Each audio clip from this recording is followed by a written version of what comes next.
Oh boy, Max Meyer got the call. Before we get to that, like this video and subscribe to the channel if you haven't already. Tap that little bell so you get notified every time we go live. We're recapping Thursday and talking about a bunch of prospects up next on Kokomo Friday. Alcantara, Soroka, you look so good in Boca. Peralta, Manoa, bounce back for Aarondola. Giolito, Castillo, Yoshida, Mosuzuka. and Votto. Value so high, but ADP so low. Frank Love's hit some kind of show. Now let's get on with the show.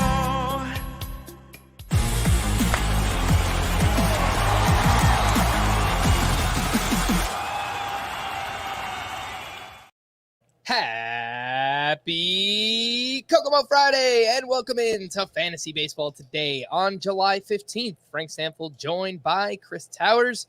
We've got a show for you today. Marlins top prospect Max Meyer will make his debut this weekend. A whole bunch of Royals prospects got called up in Toronto. Will they stick around? I'm not so sure. Fun waiver wire pitchers, a buy low hitter, and much more. But, of course, we will start with Max Meyer. Not, oh my goodness gracious, we'll have to push that off for just a little bit. I mean, Chris, even before we talk about Meyer, how you feeling about as a Marlins fan? Are you excited for this call? I mean, they just split a home series with the Pirates, so how could you not be excited about the future of this team? I mean, look, I'm very excited to watch Max Meyer play. I think the Marlins are still not going to be a very good team, but maybe he can inject some life, and you know they're going to need great pitching to have any chance to win games moving forward, which has been the case pretty much all season. So very excited to see what Max Meyer can do. He is arguably the team's top prospect, certainly arguably the team's top pitching prospect. And, you know, when he hasn't been hurt this season, there have been some pretty good signs. You know, I think the injury, you know, he was dealing with, I think it was some elbow soreness. It was a little concerning, but, you know, he's come back and has looked pretty good in a small sample size, 25 strikeouts over 5 starts. So, yeah, I think there's a lot to like. He's got, you know, high 90s heat, good breaking ball, developing changeup, which is the Marlins thing. They all have this hard changeup. So I'm pretty excited to see what he can do. As you should be. One of the, I would say, top 5 pitching prospects in all of baseball, yes. A top 50 prospect overall on the list that I was looking at earlier, and 13 starts in the minors this season, a 3.69 ERA, 0.97 whip, 69 strikeouts over 61 innings pitched. You mentioned the fastball and the slider, Chris. And look, even if he doesn't have the changeup now, you're right. I mean, the Marlins have done a great job helping their pitchers develop these changeups. So whether it's Pablo Lopez or Trevor Rogers, they've done a really good job. So maybe once he gets to the majors and has, you know, the pitching coaches around him and they can kind of help that changeup take the next step for him. He gets good ground balls, great venue to pitch in, obviously, in Miami. He's 38% rostered, Chris. I mean, this might be the last biggest pitching prospect that gets called up this season. I don't know if he'll stick around. Obviously, that will be determined by how well he pitches. But is he a must-add in all leagues where available? And where do you foresee moving him up to in your pitcher rankings? I would guess that he'll probably get moved up into like the 60-ish range, which is kind of where I think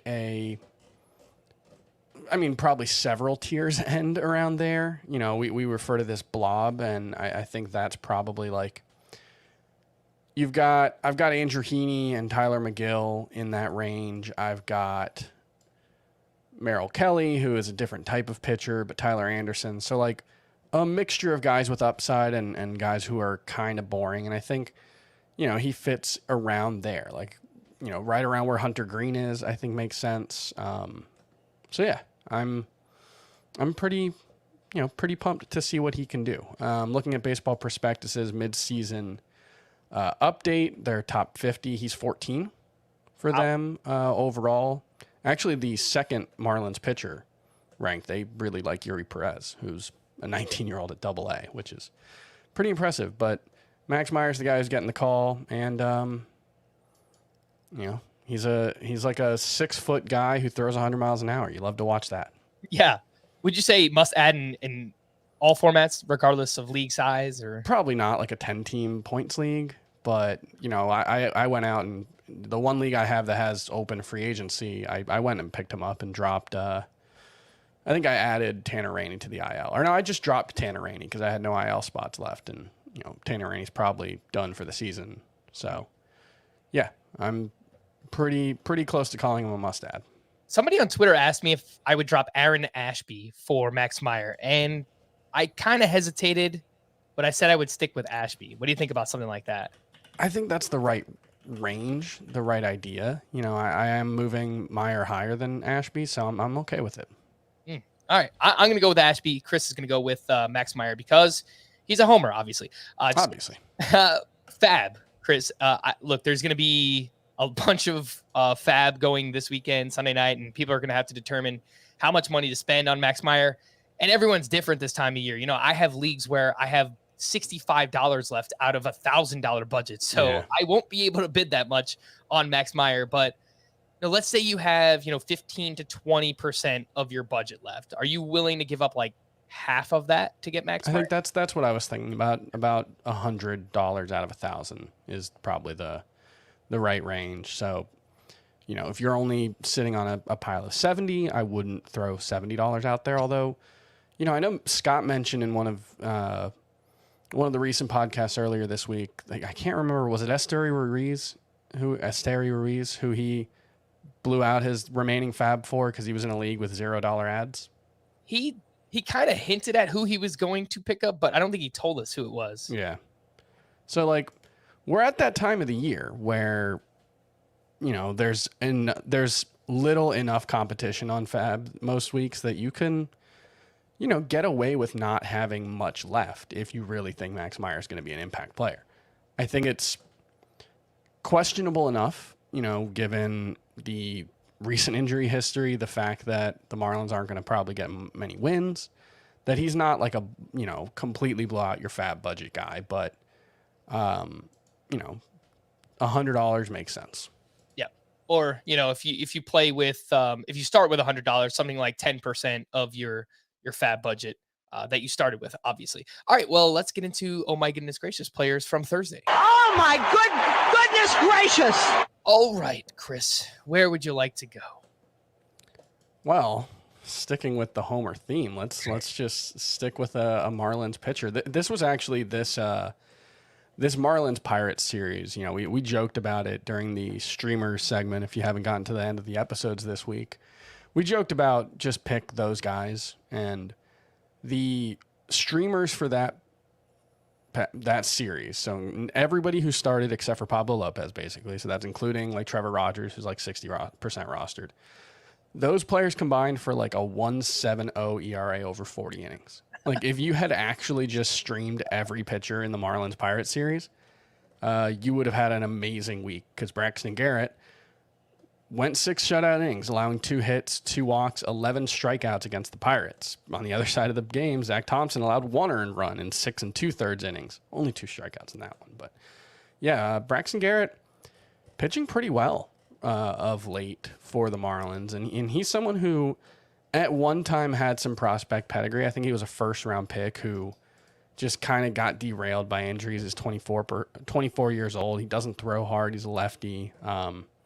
So I think the outcome in this start was mostly a Pirates thing. I'm not thinking that Braxton Garrett, who had a 19% strikeout rate coming into this start, is going to be a world beater moving forward. But this is 3 starts in a row with 3 earned runs or fewer. One of them was almost 3 quality starts in a row, but he fell 1 out short in his most recent start. So yeah, I don't think he's great. I think in your 12-team roto leagues, he's probably pretty fringy, but Braxton Garrett has definitely entered the streaming and to start range for starting pitchers. And the slider, I think he got 11 swings and misses with it today. Yep. It has a 35% whiff rate coming into this game. So, that does seem to be a pretty good pitch for him. I think the problem is, he's got well below average velocity. Fastballs aren't really all that good, although the sinker got 9 whiffs today. I would imagine a bunch of those were O'Neal Cruz, who struck out 3 times. But yeah, I think Braxton Garrett is firmly in the 90-ish range at starting pitcher now.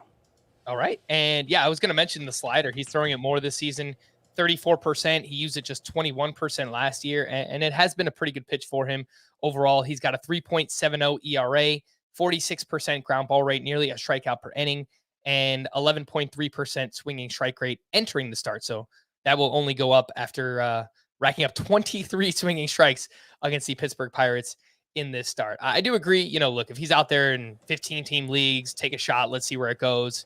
Anything shallower, depends how desperate you are for pitching. But there were quite a few pitchers who emerged here on Thursday. So we'll compare all of them in just a little bit. The one that I would like to talk about is Reed Detmers. And I'm getting pretty excited about Reed Detmers. He was up against the Astros, 2 quality starts since returning to the rotation. He goes 6 innings, 2 runs, 6 strikeouts to 3 walks, only 10 swinging strikes on 95 pitches. But the Astros are a team that does not swing and miss all that much. He used that hard slider again, 28% of the time. He used it much more in his previous start, over 40% in that one. But the velocity on it is up, and it's been pretty effective for him. So I am buying this pitch mix change. He doesn't throw all that hard, like 93, 94, but as a lefty, that's pretty good. 34% rostered. Chris, how excited are you about Reed Detmers? Do you like him more than Braxton Garrett? Yes, I like Reed Detmers a lot more than Braxton Garrett. Better prospect pedigree. I think the stuff is better. So I'm much more excited about Reed Detmers than Braxton Garrett. What we've seen so far from Braxton Garrett, or from Reed Detmers in the majors, is a pretty bad fastball. The four-seamer gave up a 5.12 expected WOBA last season. It's down to 4.02 this season, which is still pretty bad, although it's in the manageable range for fastballs. Fastballs often get hit harder than other pitches. So I think the key is going to be the slider, if that can be an out pitch for him. And the curveball's been pretty solid as well. I think that's going to be the key. So, I wish he was getting more swings and misses with the curveball. It was 25% entering today. It was only going to go down because he had 0 swings and misses with the curveball. So, I think he's still a work in progress, but what we've seen the past couple of starts from Reed Detmers now is very promising. Doing it twice against Houston, especially, that's one of the best lineups in baseball. Obviously, no Yordan Alvarez. That makes it a little tougher to give him full credit for, because the bottom half of this lineup is pretty stinky. But he got through the top half, or the top 5/9, or however you want to slice it up. So definitely excited about Reed Detmers and what we've seen from him. All right, so now let's take all these names and kind of rank them out here, Chris, because Max Meyer, widely available. Reed Detmers, widely available. Braxton Garrett, I think he's probably in a tier below these guys. Yeah. But other pitchers have emerged recently, too. Like Nick Lodolo is still less than 60% rostered, and I think there's a lot to be excited about there. David Peterson, I like what we've seen. He has a tremendous slider, but I don't know if he's going to remain in the rotation once Jacob deGrom returns. So a lot of lefties. Yeah, let's go with these 4 names: Meyer, Detmers, Lodolo, Peterson. How are you ranking those 4? So I would say probably Meyer, Lodolo, Detmers, Peterson. I think that's the right answer. Yeah. I think that's how I would go. That's what I would. It's not even I definitely think Max Meyer is better than Nick Lodolo. I certainly think he can be, and I, as a Marlins fan, hope so. But it's more just, if you don't pick up Max Meyer right now, you're probably not going to pick up Max Meyer. It's one of those situations. And the situation is just better. Not that the Marlins are much better than the Reds, but just the venue alone makes better home park. Yeah. Yeah. Max Meyer much more intriguing to me. We do have a couple other pitchers here that pitched well on Thursday. Drew Rasmussen turned in his first quality start since returning from the IL. He was up against the Boston Red Sox, 6 innings, 3 runs, 5 strikeouts. He had 18 swinging strikes on 89 pitches, 8 of those on the fastball, 8 of them on the cutter. And he's been solid this year, 3.22 ERA, 3.65 xFIP, and he's 69% rostered. So could be out there in some shallower leagues, and he's SPARP eligible. So especially in points leagues, I think there's a lot to like with Rasmussen. Johnny Cueto, I don't think any of us really trust it, but He now has a quality start in 9 of 11 starts this season. So it's something. He went 6 innings, 1 run, 5 strikeouts at the Minnesota Twins, which is a pretty damn good lineup. So the ERA is 2.80. The XFIP is up over 4. So I mean, look, the thing with Cueto, and I guess you wanted to continue, but I'll just cut in here. That's fine. He was always, even at his peak, even when he was throwing hard, he was always crafty.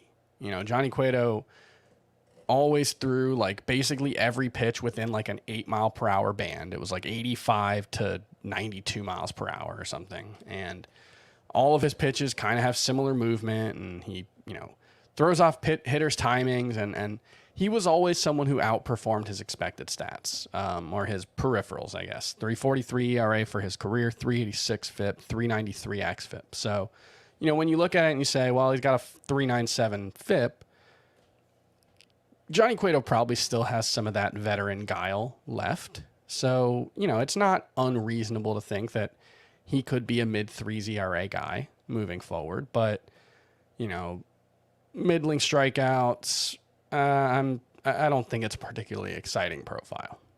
Yeah, he's more of a streamer than anything, I would say. Yeah. That is Johnny Cueto. But these two names, Chris, Rasmussen and Cueto, I wouldn't take either over Meyer. I don't think I would take them over Detmers or Lodolo, but I might take Rasmussen over Peterson. That one's close. Yeah, I think that's fair. And for what it's worth, if I had to drop Rasmussen or Cueto to add Meyer, I would do that. I agree. You know, there's probably a little less certainty with Meyer, and maybe the SPARP thing for Rasmussen makes it hard if you're in a points league and you're really relying on him in that SPARP spot, but you're not going to get a ton of quality starts out of him either way, and that's kind of the differentiator in a points league. So I think I'd be okay dropping either of those guys.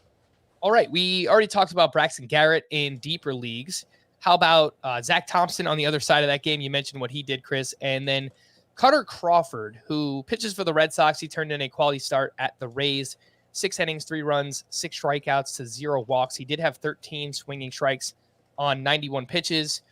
His ERA is in the mid-4s, but he gets a good amount of strikeouts, and the underlying numbers look kind of good for Cutter Crawford. Is there anything there with either him or Zach Thompson in deeper leagues? Yeah, I mean, Cutter Crawford, Zach Thompson, no. This was a Marlins thing. Yeah.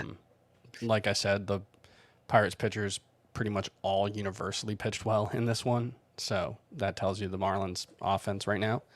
Crawford's interesting because he's kind of got a bit of like kitchen sink appeal to him, the way he throws. He's got a 4-seamer, a cutter, a curveball, a changeup, and a slider. And they've all got like decent whiff rates. And so, you know, his slider's actually been his best whiff rate pitch so far, but he doesn't throw it all that often and never to lefties. So, you know, I think there's something there. You know, he's not disinteresting. You know, 28% strikeout rate is really good. So, yeah, I think Crawford is worth looking at. I don't know how long he's going to, you know, remain in the rotation, given that Nathan Eovaldi very well may be back by the time we get back from the All-Star break. So, you know, don't know how much of a priority he is to add. So, according to roster resource right now, they only have 3 players in their rotation, 3 pitchers rather. I think that Nathan Eovaldi is actually starting this weekend, and okay. Michael Wacha is still hurt. Josh Winkowski just went on the COVID IL, and then they have Rich Hill and James Paxton. I don't know. I think he might stick around for a little bit. So in deeper leagues, 15 teamers, I'd take a shot on Cutter Crawford. I do like Braxton Garrett a little bit more. Do you agree? I think so, yeah. Yeah. All right, cool. The Royals were without 10 players, as we mentioned on yesterday's podcast, in Toronto, but they called up a bunch of their prospects. I don't know if these prospects will stick around, but it's exciting nonetheless. And let's talk about them. First up, we have Nick Prado and pitcher Angel Serpa. Prado in the minors this year was hitting only 240. I know he was coming around recently. 17 homers, 8 steals, and 858 OPS. He went 0 for 3 with 3 strikeouts in his debut. You know, going up against Kevin Gausman, your first start, not really the most optimal outcome, but you know, it is what it is. And then left-handed pitcher Angel Serpa. That's actually spelled Zerpa, but I listened to the broadcast and they said Serpa, so I'm going with it. In the minors this season, not great. 4.36 ERA, 1.42 WHIP, over a strikeout per inning, gets a lot of ground balls. So he's kind of one of those crafty lefties, maybe in like a Ranger Suarez kind of mold. He was pretty good at the Blue Jays. 5 innings, 1 run, 2 strikeouts. He had a 61% ground ball rate in this start. Chris, do you have any interest or, scouting? What are you doing with these names, if anything? Nick Prado and Angel Serpa. You are muted. My assumption is that they're just getting called up because the Royals had to put 10 guys on the restricted list when they went to Toronto, and they'll just be up for 3 games. Maybe some of them can do something and open their eyes. But Prado, it's an interesting profile because he's an athletic first baseman. He's got 8 stolen bases. So he's kind of got like an interesting secondary skill set that makes him, a little more appealing in prospect folks' eyes. And he was actually the 3rd ranked prospect in that organization, according to Fangraphs, ahead of someone like Pasquantino, who is kind of the opposite. He's the, Pasquantino is the guy who brings nothing to the table but his bat seems more projectable than Prado. But Prado's got big power, a lot of strikeouts, a lot of walks. I don't think he's going to stick around. He was striking out 35% of the time at AAA. I think 31% of the time. So, yeah, I don't think he's going to stick around. And Zerpa, I think, is probably just an organizational filler guy who could maybe be a back of the rotation starter. So I don't have much interest in him. How about this comp, Chris? Nick Prado, Joey Gallo at first base. Huh? Yeah. I don't know if, I don't know if he has I don't know if he has the same pop as Joey Gallo, maybe. Yeah, I mean, that's the Votto is not a one-of-one player, but there aren't a lot of players who have been, I don't think anybody's really ever been as extreme as he is in terms of the home runs and strikeouts. So I would say, that would be 1, lofty and just 2, hard to get to, but that's the profile. Fair enough. A few others to watch that got called up, prospects in the Royals organization, Michael Massey and Nate Eaton. So Massey in the minors this season was hitting .317 with 15 homers, 12 steals, and a .908 OPS. Nate Eaton, .301 batting average, 13 homers, 19 steals, and .858 OPS. Chris, not for nothing, the Royals have some pretty interesting guys that are performing well in the minors. Again, I don't know if these guys are going to stick around, but I think that they could be up later in the season. So just names to remember, throw on the scout team, because my guess is the Royals are probably just going to tear it down and trade like Benintendi and Michael Taylor and I don't know, Nicky Lopez if they can get anything for him. And then these players are going to be up. So do you have any takes on Massey or Eaton? No, I mean, they're both putting up decent numbers in the minors. I don't think either of them is the kind of guy who the scouts love their tools, although it is interesting. I'm looking at Nate Eaton's Fangraphs write-up, and they give him an 80 arm, which is top of the grade. Like they think he has one of the best arms in baseball, and say that he should probably try pitching. So move over O'Neal Cruz. That tells you how they feel about his offensive profile. Yeah, I guess so. I mean, again, he's performing. He's well in the somewhat minors. interesting. Yeah, I mean, 13 home runs, 19 steals in the high minors. Like he's older, 25, but it's not out of the question that he could come up and be a minor power speed guy. But I would expect all of these guys get sent down once the All-Star break's over.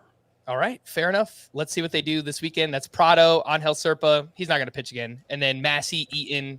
Of course, we're watching Vinny Pasquantino because he's the Italian breakfast. Why not? But he awesome start to the week. Hasn't really done anything since. So it would be nice to see a little bit more action this weekend. Waiver wire hitters. Do any of these matter? Gavin Lux. We've talked about him a little bit here and there recently. He's still available in some shallower leagues. Should that change? He went 1 for 3 with his 4th home run. I looked to the splits this year because he struggled mightily with left-handed pitching basically his entire career. Yeah. He's batting .283 just with nothing else. No pop. The OPS is still, I think it's like sub 700, but some good signs. At least, he's getting a few hits here. And since the start of June, 37 games, Gavin Lux is hitting .342, 3 homers, 2 steals, making contact, 18% strikeout rate. Exit velocity still kind of middling right now, but he's doing some things, Chris. So What do you think about 65% roster? Does that need to be higher? I think it's fine. I think in a different organization, Gavin Lux might be a much more valuable fantasy option. And that's not necessarily just because, like, you know, the Dodgers, and you don't necessarily always play every day. He mostly does. I think the biggest issue is he could be a much bigger stolen base threat than he is. He's 91st percentile in sprint speed. And I could see him being a 20 steal guy with his contact profile and the way he gets on base. I think he could be a very valuable player. But the way the Dodgers use him, the way the Dodgers let him play, I don't think the fantasy upside is too high. Like, I would imagine he's much more highly rostered than Nico Horner at this point, and I don't think there's much sense in that because they're both sort of empty batting average guys, but Nico Horner looks like a much better bet for batting average, actually. He's got a 306 expected batting average, and he's got 8 steals. Mm-hmm. And he's playing, you know, more regularly. I mean, I think they're both pretty much everyday players, so I don't know if that's a fair critique of Gavin Lux. But yeah, I think that's that kind of sums up where I'm at on Lux. Is I think he's pretty middling for fantasy. Nico Horner, 47% rostered, so a little bit more. Yeah, I would rather have Horner. All right. How about Cincinnati Reds? Does that sound like a good location for Gavin Lux? I feel like that could work out. Sure, that would be great. Yeah, part of the Luis Castillo trade. Let's make that happen. I would love to see that. I think Gavin Lux would be excellent in Cincinnati. Based on what you just said, you know, the vibes that I'm kind of getting is if, and this sounds like I'm selling him short, but I think Amed Rosario is a pretty good player. I think, like, if Gavin Lux played every day, he can be a close to 300 hitter, you know, maybe 10 to 15 home runs, 20 steals. And that's a lot like Amed Rosario, but, you know, Rosario's a pretty good ball player too. So, alas, we have to wait and see what happens with Gavin Lux. Matt Carpenter went 1 for 4 with a walk and hit his 11th home run. He is 31% rostered. Does this matter, Chris? I don't think so, because he's still just not playing every single day. If he did, you know, I think it would be different, because I do think there's something there. I mean, there's obviously something there. His new very, very pull heavy swing is very valuable at Yankee Stadium. He's hitting the ball hard. Are they ever going to give him the opportunity to play every day? That's the thing I don't know. Yeah, it's a fair critique. I picked him up in a few 15-team leagues this week. That makes sense. When I saw he wasn't in the lineup on Tuesday, even against a right-handed pitcher, I didn't start him. So I wound up missing out on this home run. But they faced a lefty on Wednesday, so I assumed he wasn't going to start in that game. I actually think he did start in that game. So that's what makes it so weird. The playing time is kind of unpredictable right now, and I don't know if he's going to play every day. Like, you know, he's older. You know, maybe. And it just seems like the Yankees are very primed for a trade. And so whatever opportunity there might be to play every day, it's probably not going to happen if they do make a trade. I think if you play in a deeper categories league and you need some pop, middle infield, makes some sense there. Last 2 names in deeper leagues, Edward Olivares. We talk about him a lot. I wish they would just let him play every day. I mean, I guess they have no choice now that their whole team is on the restricted list, but he went 3 for 3 with a walk and RBI. He's 14% rostered. He's batting .310 with an .825 OPS. I feel like that's all he does. And then Leody Taveras with the Rangers. He's hot right now. 2 for 4 with an RBI. He's started 4 straight games. Now batting .338 overall, 2 homers, 4 steals in 27 games. And the strikeout rate, 24%, is very manageable. Only 9% rostered. Chris, let's say you need a speedy outfielder in a deeper league. Would you rather take a shot on Olivares or Leody Taveras? I think Taveras. He actually attempted another steal today. That's 4 straight games with an attempted steal. He did get caught stealing. I think it was a pretty close play, but you know, that's a good sign that they're giving him the green light like that. And Olivares, I mean, he has 304 plate appearances in the majors. He's got 11 home runs and 4 stolen bases. Like, I don't understand. That was before, you know, today he upped his batting average a decent amount as well. So I think, like, he could be a 270 hitter with 15 homers and 15 steals. And that's probably not the absolute peak of the ceiling. So I wish the Royals would give him a chance. And look, Michael Taylor, I think he's on the restricted list as well, but it sounds like he might go on the IL once they're back from Toronto. If he wasn't placed on the IL, I'm not sure how that exactly worked, but he's dealing with a shoulder issue. So that could open up an opportunity for some playing time in the outfield. Okay, so you were talking about Olivares because if I'm mistaken, I think you started the analysis with. I started talking about Tavares and then I switched over to Olivares. Okay, sorry. Cool. No, it's all good. Before we hit the break, I want to remind everyone, hopefully you're still listening at this point so you understand what's going on next week because it's a completely different schedule than what we're used to, but here's what we have. Sunday night, there will be a live stream here on YouTube, a weekend first half recap with Chris and Janice Scurio of NBC Sports Edge. So that will be a live stream Sunday night, 10 p.m. Eastern time, something like that. And that will be in your podcast feeds Monday morning. Might go a little earlier, actually. Okay. I think the last game is at 4 on Sunday. Cool. Sounds good. Yeah. If you could go 8, 9 p.m., just be on the lookout. That's why you need to have your notification bell on for YouTube so you know whenever we go live. Monday night, there will be another live stream that will be an MLB draft recap and early first-year player draft rankings for Dynasty with Chris and our buddy, the Welsh. So we don't talk a lot about the MLB draft, but I know the Welsh is like all in on what's going on right now, and he's done a few different prospects, a podcast already talking about that. So he's well-versed, and he's ready to talk about it. So if you I'm excited to feel incredibly old because it's Andrew Jones, and there's another kid of a former player who is one of the top prospects. So I think it's Matt Holliday. Yeah, Matt Holliday's son. Yeah. So, man, those guys aren't even that old. I was just going to say, Matt Holliday was playing 6 years ago or something, right? He didn't retire that long ago.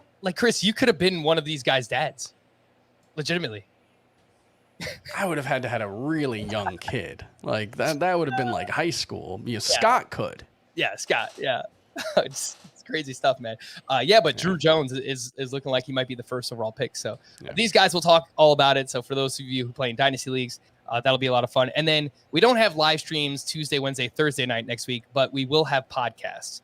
Wednesday morning will be a 2-round redraft for the rest of the season. That's with Scott, Chris, and myself. Thursday morning pod will be first half lessons and second half breakouts. That's with Chris and me. And then Friday's pod will be a whole bunch of stuff. Closers that could be traded, starting pitchers with innings limits, sell high players, category targets, all that fun stuff. That will be on Friday next week. And then the following week, we'll be back with a normal schedule and live streams every single night throughout the rest of the season. Let's take a break, and we'll be back with news and notes right after this. The news and notes. Jacob deGrom threw 4 innings while allowing an unearned run and striking out 4 in his latest rehab start at AAA. He got up to 42 pitches in that outing and is expected to throw a simulated game at some point during the All-Star break. Chris, do you think deGrom is in the rotation right after the break? I guess it's possible. It seems a little early. That would be what? I guess this is his 4th rehab start. Yeah. I guess it's possible. Yeah. I don't know. I guess I hadn't really thought about that possibility, but it makes sense. Only 42 pitches, so I would think maybe he needs a couple more, but we'll see. Hey, those Braves they're cutting it close right now. Yeah, Mets might be starting to feel it. Yeah, they need deGrom for sure. This one came out of nowhere. Shane Baz placed on the IL with a right elbow sprain after he experienced discomfort playing catch on Tuesday, and he'll receive a PRP injection for his elbow and will rest in rehab for a month before being reevaluated. So I don't know if we're going to get anything else out of Shane Baz the rest of the regular season. Chris, if you play in leagues without an IL spot, is it okay to drop Shane Baz? Yeah, I think you probably have to if you don't have an IL spot. And even if you have limited IL spots, there's a lot of guys out there who, you're probably looking at, he's shut down for 4 weeks. It's probably at least 3 or 4 weeks before he's able to come back, even if everything goes right, which there's no guarantee it does. Yeah. And a little spoiler alert, one of those podcasts we did second half breakouts, and we already recorded it, and Shane Baz was one of them. So just kind of unfortunate. Fernando. Okay, here's what you do. When you hear us say Shane Baz, just in your head, you hear Max Meyer. Yeah. That's the way to do it. That's your Shane Baz replacement. So every time you hear us say Shane Baz on that podcast, it's just Max Meyer's name in the same spot. We got an update for Fernando Tatis, but it wasn't really an update. The doctors are, quote, not in total agreement regarding the next steps regarding his left wrist. And it sounds like they're going to continue being extremely cautious with Fernando Tatis, which I understand. He's one of the prized assets in all of baseball. But it just kind of sucks for redraft fantasy because we're holding him all season and waiting, and we just don't really know. No more motorcycles. No, yeah. How about mopeds, Chris? I have a No. moped, right? No mopeds. I see they've got these Revel scooters around. Oh yeah, And they're a lot of fun. The amount of times I've seen people like nearly crash into a car just starting. The fact that you can just you get a phone and you can just rent one. It's so stupid. You do have to be 21 years old and have a driver's license. So sure, that's the only qualifications. You don't have to prove you've ever ridden anything with two wheels to do it. It's ridiculous. I will admit, right? So the Revel things, they're just scooters that you could rent in the neighborhood here in Queens and Brooklyn. And the first couple of times I had one, I dropped it every time. I tried to rev it and I just dropped it. I was like, what am I doing? Yeah, how am I allowed to do this? But I got used to it. And I'm riding the brakes when I'm riding the city bikes, which are just regular bicycles. Yeah. So no, thank you on the Revels. Yeah. Any scooters really. I liked it so much. I wound up buying myself a scooter. So there you go. I no mistakes yet. Thankfully. Jose Altuve exited on Thursday after being hit by a pitch on his left knee. We'll see what happens with that. Mike Trout did not start Thursday, but is expected to return Friday against the Dodgers. After missing 4 games, Starling Marte returned and was batting second for the Mets on Thursday. I believe he went 2 for 4 in that game. Luis Severino was indeed placed on the IL with a low-grade right lat strain, and he missed most of the 2019 season with a lat strain. So kind of recurring injuries here. We'll see how long he's going to be out.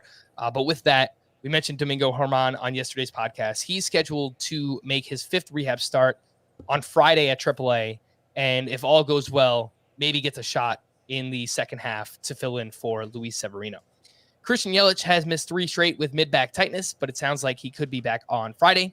Luis Patino will likely be reinstated to start Friday against the Orioles, and in 6 rehab starts, he has a 3.57 ERA, 1.25 whip, just over a strikeout per inning, 23% rostered. Chris, I know Patino was someone that you liked. Would you be looking to add him in deeper leagues?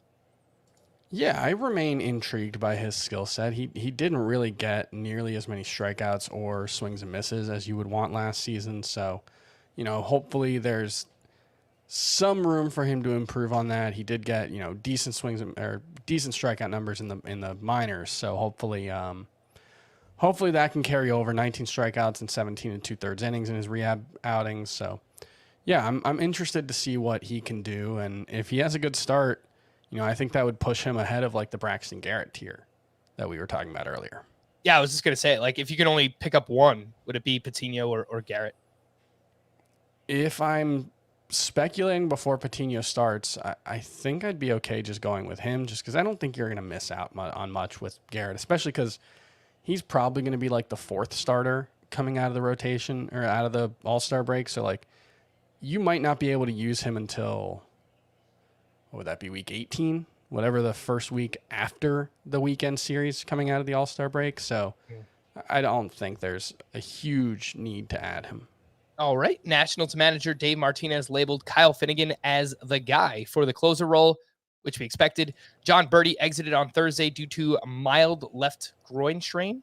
So that's not great. Steven Matz is targeting a return for Sunday's game against the Reds. He's 55% rostered.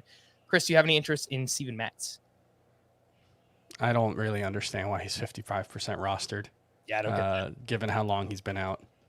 I don't understand the thought process there, guys. Aaron Savali was placed on the IL with a right wrist sprain. Tyler O'Neill was what? Just love the autocorrect on that one. Aaron Savali was placebo in IL with the right wrist sprain. Yeah, I'm a little kind of out of it trying to make this run. We've done so many podcasts this week that that was one of my favorite Adam Azer bits was the podcast, the rundown typos. So yeah, I try, but sometimes they slip through. Tyler O'Neill was reinstated from the IL, batting 6th against the Dodgers. Frank Schwindel was activated from the IL Thursday. Any interest in him, Chris? He's 47% rostered. I think that sounds about right. We'll see what he does when he, gets a couple games under his belt. But, a lot of swing and miss there. Not sure he's an impact hitter, so I'm not rushing out to add him. Frankie, 2 hits. Let's see if he can make the magic happen again in the second half. Steven Strasburg was transferred to the 60-day IL with that stress reaction of his ribs. Brusdar Graterol placed in the IL with right shoulder inflammation. And I don't know if this matters, but I saw multiple reports and tweets, and maybe it does matter. I don't know. The Rangers called up 27-year-old outfielder Elier Hernandez, who was having a pretty good year at AAA, 295 batting average, 11 homers, 9 steals, 910 OPS. And he was once a top prospect in the Royals organization. I read, I think from 2012 to 2018, he was like a top 30 prospect all of those years. So it's kind of like a post-hype thing. I don't know, Chris. Is there anything to know about Elier Hernandez? He had a couple hits off Marco Gonzalez today. Neither of them was hit particularly hard. I can't say I know much about him, but, decent numbers, but a 27-year-old at AAA, my interest is not super high based on that. And I saw that they called him up because they're facing a bunch of lefties this weekend, and he's a right-handed batter. So might just stick around for now, but in deeper dynasty leagues, I guess a name to watch, Elier Hernandez. Buy low or no thanks, bro, on this hitter, Jonathan India. He went 2 for 4 against the Yankees on Thursday. He's slowly coming around. His last 8 games, he's hitting .314, 1 homer, 1 steal, 6 runs scored. He's down to 80% rostered. Could be out there in some shallower leagues. The batted ball metrics, Chris, are awful. But with good players, we've seen that those can turn around really quickly. A couple of really good weeks, and all of a sudden, things look a lot better. Would you be looking to buy low on Jonathan India right now if you could? I was pretty skeptical of him coming in, so I can't say I'm super interested in the prospect of buying low. His strikeout rate's up, his power is down, the underlying metrics are all pretty mediocre as well. So I don't know. I don't think he's that good, I think is what it comes down to. And his pull-heavy approach allowed him to hit for decent power last season, and it'll be less impacted by the ball not traveling as far, but I still think he doesn't have a lot of wiggle room in his swing, I think, to be a power hitter. So I'm not super excited about the prospects of trading for Jonathan India. You know where I would look to buy low right now? I mean, I don't know how low you're going to be able to buy because coming off, National League Rookie of the Year in Dynasty, I still kind of trust that, there is something there in terms of power, speed, good plate discipline, leading off for, not a great lineup, but a very good venue to hit in. So yeah, hopefully the manager who has him in the Scott White Dynasty League is not listening, because I was trying to conjure up an offer right before this podcast, but I couldn't think of anything yet. So we'll see if I can land him. Should you cash out on these pitchers while you can? They all had great starts here on Thursday. Let's find out. Tristan McKenzie posted a career-high 12 strikeouts against the Tigers. He went 8 shutout, 5 hits, 0 walks, 12 Ks, as I mentioned, 18 swinging strikes, and he's got a 3.20 ERA. The xFIP is much higher, up over 4, so nearly a whole run higher. He allows a lot of hard contact, a lot of fly balls. He's someone who might just always have a high xFIP, so I'm not so sure about selling high on him, but we could talk about it. Tyler Anderson had a strong start at the Cardinals, 6 shutout with 4 strikeouts there. His ERA is down below 3. Nestor Cortez bounces back with a 7-inning quality start against the Reds. He goes 7, 1 run, 4 strikeouts there. He's got a 2.63 ERA. And Chris, your favorite, Martin Perez, season high, 9 strikeouts against the Mariners, 5 innings, 1 run, 9 strikeouts to 4 walks. The ERA is 2.72. Would you be looking to cash out before the regression hits, Chris, on McKenzie, Tyler Anderson, Nestor Cortez, Martin Perez? I think all of them are sell high candidates, more or less. McKenzie's one who I really do like, but the fly ball rate is just it's going to be untenable at some point, and the fact that it hasn't hurt him consistently yet is, I think there's a bit of luck there, because it's not just that he gives up a lot of fly balls, but he gives up a lot of hard hit fly balls. And so he mitigates some of it with, getting pop-ups, and fly balls turn into outs at a relatively high rate. The problem is when they don't, they tend to be very, very bad for your ERA. And so he's someone who I think is probably going to be more like a 4 ERA pitcher. That can be useful. when it's combined with what should be a low whip and a decent strikeout rate. So I'm not saying Tristan McKenzie can't be a starting caliber player, but him and Josiah Gray are very much like the Spider-Man meme in a lot of ways. They just have bad fastballs that get hard. I think McKenzie, his curveball might be better than any pitch that Josiah Gray has, but Josiah Gray's 2 breaking balls are probably better than McKenzie's second breaking ball. So I think they're very similar players. And then look, Cortez and Perez, like, I think they're probably more like mid to high 3s ERA guys. So if you can turn them into someone who, like Lucas Giolito, I would trade Nestor Cortez for Lucas Giolito. Even with the concerns that we have about Lucas Giolito, I think that would make a lot of sense. I think even I would probably rather have Charlie Morton than either of them rest of season. So if I could trade either of them for Charlie Morton, I would feel a little less great about that after his most recent start, but I would do it. Would you do it for Lance Lynn? No. Perez probably. Yeah, Cortez probably not. What do you think about Tyler Anderson? Because I wonder if the Dodgers make some trades for a pitcher. Will he remain in the rotation? Look, life finds a way. I get it. Tony Gonsolin has some injury history. Kershaw has some injury history, and he's been very good. I don't want to discount what he's done, but it's also Tyler Anderson. So yeah, and Haney should be back soon. So I do think there is room for Anderson to fall out of the rotation at some point if he falters. I don't think if he keeps running a sub-3 ERA, that's going to happen, but we don't expect him to have a sub-3 ERA. So he's, in that like 60 to 70 range at starting pitcher for me. I think he's useful. But there's definitely some risk that he just has very little value at some point. And I do say cash out while you can, somewhat facetiously, right? Like, make sure you're getting good value. Don't just try to trade these players for the sake of trading them. Everyone's favorite buy low hitter. I feel like we bring up Nick Castellanos all the time. I don't know if he's going to come around, but based on his track record, I would have to say he's going to be better than what he's done so far. Yes. Same thing with like Ketel Marte. I think that's a pretty obvious one as well. So a few names that you could look at if you want to sell high and buy low. Some pitching leftovers. Part 1. Kevin Gausman finally makes his return with a quality start versus the Royals. He goes 6, 2 runs allowed, 6 strikeouts. He had 14 swinging strikes in this one. Kyle Wright had a strong start at the Nationals, 7 innings, 2 runs, 4 strikeouts, and he gave up the 2 runs early, 1 run in each of the first 2 innings, and then really settled down. You like to see that from a young starting pitcher. And then Luis Castillo, he's now allowed 3 earned runs total over his last 4 starts, and he was at the Yankees, 7 innings, only 2 hits allowed, 1 run, 8 strikeouts, 11 swinging strikes. And Chris, I'm just going to keep bringing it up. The 4-seam fastball, I feel like this has really unlocked Luis Castillo because he can get whiffs with it. And obviously, not throwing the sinker as much. Sinker gets a lot of ground balls, but anything can happen when the ball is in play. So I think when you couple this fastball with the changeup and the slider, it's just everything's kind of working for Luis Castillo right now. What do you think about him, Kyle Wright, Kevin Gausman? Yeah, what's interesting about Castillo is the changeup hasn't really been as great of a pitch for him this season. He's actually, lately been using his slider about as often as his changeup. It was about 23% in the month of July, entering today's start. He used the changeup more than the slider today, so it's going to bounce back a little bit. But the changeup, only 3 whiffs on it. Whiff rate for the season is like 25%. For the month of July, his whiff rate on the changeup is 16%. And that's interesting because it coincides with the increased usage of the fastball, of the 4-seam fastball, excuse me. And I wonder if the 4-seam fastball just doesn't pair as well with the changeup.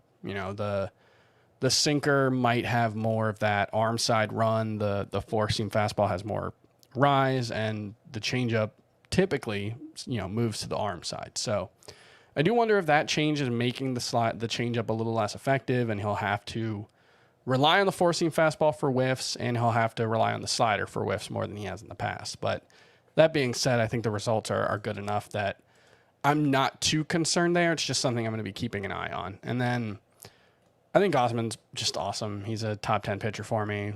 He's healthy, looked good. I have no concerns moving forward. I think Kyle Wright's really good. The strikeouts aren't there like they were in the first half of the, or in the early parts of the season, and maybe he's not going to be a strikeout pitcher, but I still like what we're seeing from him as far as the results that he's getting and the way he's pitching. So don't really have any real concerns about Wright as far as the strikeout rate being down. But it does, it lowers his ceiling. He's not he's like 34 for me or something like that. Pitching leftovers part 2. Carlos Carrasco has now allowed 2 earned runs or fewer in 3 straight. He was at the Cubs. He goes 6 shutout with 6 strikeouts. He had 14 swinging strikes on 90 pitches. The velocity down a little bit, so something to pay attention to, like nearly 2 miles per hour. So it's kind of significant. Framber Valdez makes it 15 straight quality starts. 15 straight. 6 innings, 2 runs, 6 strikeouts. At the Angels, his ERA is 2.66 on the season. And then Corbin Burns, a strong start at the Giants, 7 1/3, 2 runs, 10 strikeouts to 3 walks. He had 17 swinging strikes on 115 pitches. He was right at, I think, 102 pitches through 7. I'm not really sure why they called him out for the 8th inning. It seems a little bit aggressive, but hey, he's one of the premier starting pitchers in baseball. I guess he has earned it. Burns, Valdez, Carrasco. Anything on these, Chris? Carrasco remains frustrating, but I think there's going to be more good than bad moving forward. There has been, I think, more good than bad overall, even if the overall numbers are pretty middling. But the weird thing is, like, there hasn't really been like a good explanation for why he struggled when he has struggled. The pitch mix, the movement, the velocity has mostly stayed steady. So, I think you look at the underlying numbers, they mostly suggest he's been more like a mid-3s ERA guy, and I think he'll be that moving forward.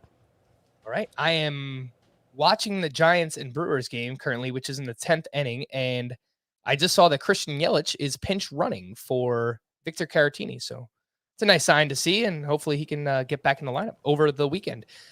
Oh, Chris, I've mentioned many times that I think Charlie Morton has been the most frustrating pitcher so far this season, but a close second, Blake Snell. I understand the start was in Coors Field. His 2 previous starts were amazing. I think he had 23 strikeouts over his last 2 starts. But look, Coors Field, maybe it did, but did it really make him walk 6 batters today? I understand the ball moves a little bit differently, but really 3 2/3, 5 runs, 6 walks. And he continues to, like, in this start, he threw his fastball a bunch, and his fastball has been very bad this year.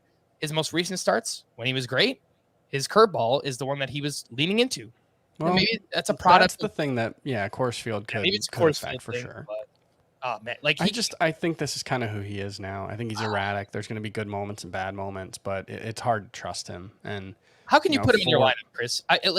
You put him in your lineup right after he gets all these strikeouts, and then you get a start like this. Start him. Yeah, I mean, he's probably not someone that you start against everyone. He's probably not someone you start at Coors Field. There are not more than a couple dozen or a few dozen. Am I saying that right? Does that make sense?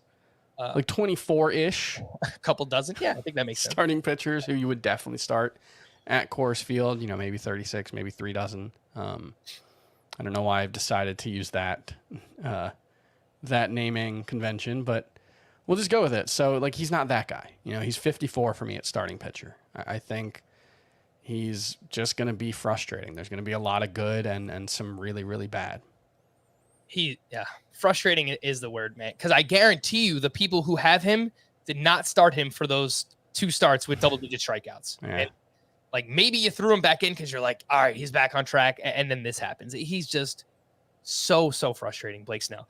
Hitting leftovers from Thursday. Stop me if you've heard this before. Ahmed Rosario, 3 for 5 with a double and a run scored. That's 4 straight multi-hit games. He's now batting .290 overall. Remains 78% rostered. That is Ahmed Rosario. Andres Jimenez went 2 for 3 with his 10th home run. He's batting .294. Also has 7 steals. You know what I thought, Chris, going through the box score of this game? Maybe the Guardians didn't do so bad in trading Francisco Lindor. I understand Lindor is much better than both of these players. I get it. But based on the way the Guardians operate, Rosario and Jimenez are having great seasons. Yeah, it's one of those, like, if they had to trade him. So I guess if they had to trade him, sure. I mean, they have both seemingly taken some big steps forward. The quality of contact has been better for both of them, especially Jimenez. I think they're both major league caliber starters, and the Guardians don't have a ton of those. Don't knock it yet. I don't like the Guardians lineup. I know they don't rank very highly in terms of runs scored, but they've. Actually, I did notice this year. Do you know who had the hardest hit ball in that game? Steven Kwan. Steven Kwan had 107.1 mile per hour hard hit ball. Let's go. Ahmed Rosario had 2 that were 107 miles per hour. But yeah, that is by far the hardest hit ball of Steven Kwan's career. His previous high was 103. So he's playing well. There you go. He's playing well. Look, and I say that playing well. He's hitting for batting average. That's what Steven Kwan is doing right now. Bobby, he had what? He had 2 batted balls over 105 miles per hour today, and another one that was 99 miles per hour. The two batted balls hit over 105 miles per hour were both ground outs. So does this matter, Chris? No.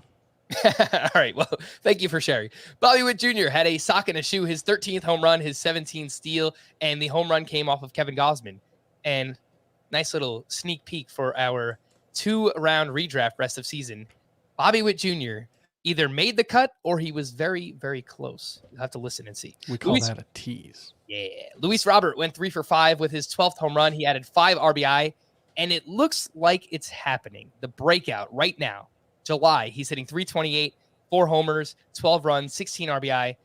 Not hitting the ball all that hard, which I found interesting, but he is putting the ball in the air. That is Luis Robert. So that has helped very much. Josh Bell went 2 for 5 with his 13th home run. He is batting 300 with an 868 OPS, and I believe he's in a contract year, so I would not be surprised if he gets traded at some point. Freddie Freeman went 2 for 3. He now has 13 hits over his last 4 games, and he's batting 320 overall. When did that happen? Probably over these last 4 games, as Chris told me before we started. Braves hit a trio of long balls in Washington. Dansby Swanson hit his 15th. Matt Olson hit his 16th. Michael Harris hit his 8th home run. Aaron Judge went 1 for 4 with his 31st homer. Pete Alonso went 1 for 4 with his 24th homer. And he has been in a bit of a home run drought recently, but not really concerned. He's awesome. Jesse Winker went 2 for 5, and he looks like he might get going here. 2 homers on Wednesday, 2 more hits here on Thursday. I know you mentioned he kind of changed up his batting stance a little bit. So Jesse Winker is someone that we are watching closely. The call to the bullpen for the Rockies. Daniel Bard was unavailable. Alex Colomé is a little banged up. I saw that he has a hamstring thing that he's dealing with. And Carlos Estevez picked up his first save of the season. For Tampa Bay, they had a 2-run lead. Brooks Raley recorded 2 outs in the 8th inning. Jason Adam recorded the final out of that inning. And then Jalen Beeks gave up a run in the 9th, but converted his first save of the season. For the Braves, Kenley Jansen allowed a solo homer, but picked up his 21st save. For the Royals, Scott Barlow, he's been great. He gave up a hit, but picked up his 16th save of the season. And then for the Mariners, Paul Sewald unavailable. He pitched in both games of the doubleheader on Wednesday. Diego Castillo picked up his 6th save of the season. To stream or not to stream for the weekend.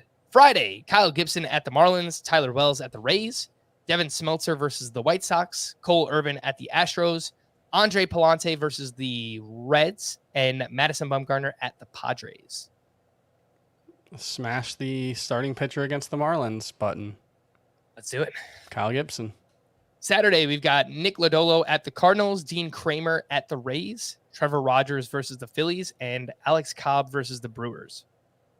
Cobb's the one I would recommend, but still have some faith in Rogers.